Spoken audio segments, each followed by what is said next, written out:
Good afternoon. Dr. Barbara Gast here. I'm just checking your pulse, seeing how you're doing. We've been talking about SWOT and the ability to compare and contrast how's our company different than others out there. Depends on the industry. You're being challenged with not only SWOT, but kicking it up a notch, where you're going to have to rank them. And then we can give different weights to it to say, how does this impact our view of the company?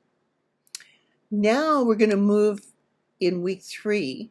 We're going to be looking at financial ratios. Some of you are going to say, I'm not a financial person. Or some of you say, well, I love finances, let's dig. I want to say, let's keep it simple. A financial ratio can be simply, what are you measuring? What do you want to compare? And is it different in another industry? I'll give you an example. In education, quite common for us to do a ratio comparison of instructor to students. How many students are there for each instructor? And it would vary at what level. At college level, you could have as many as 400 students in an auditorium. I've been there. So when we turn our attention, say, to kindergarten, we would not put 400 kindergartens to an instructor. We would even look at 25 students. We usually bring that down even further. So see, the ratio adjusts. It's not a perfect one. It depends on what's going on. So you may have to do some judgment calls. We're not perfect. You got to start somewhere. So it's up to you to decide. In some cases, we want to know how liquid are their assets. The liquidity is an important concept because if you have an unexpected event, would you be able to meet payroll? Is there potential problems? Give an example. For instance, if you live in a community that has an HOA, that if you're going to buy into that, you may want to look at what is the ratio with the amount in reserves to the income.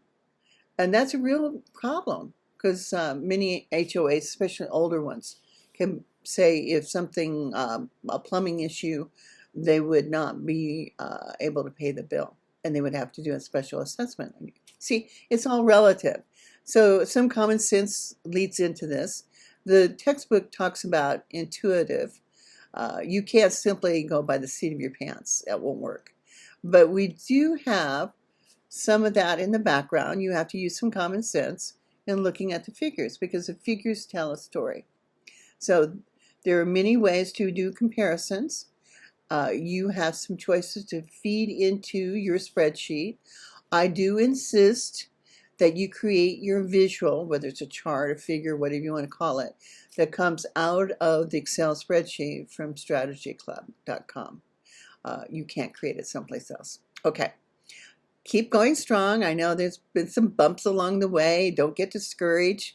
This is a process. This is where we want to understand how our various ways of looking at a problem can be stronger because we test each other, and not by arguing, not by condemning somebody else, but by listening.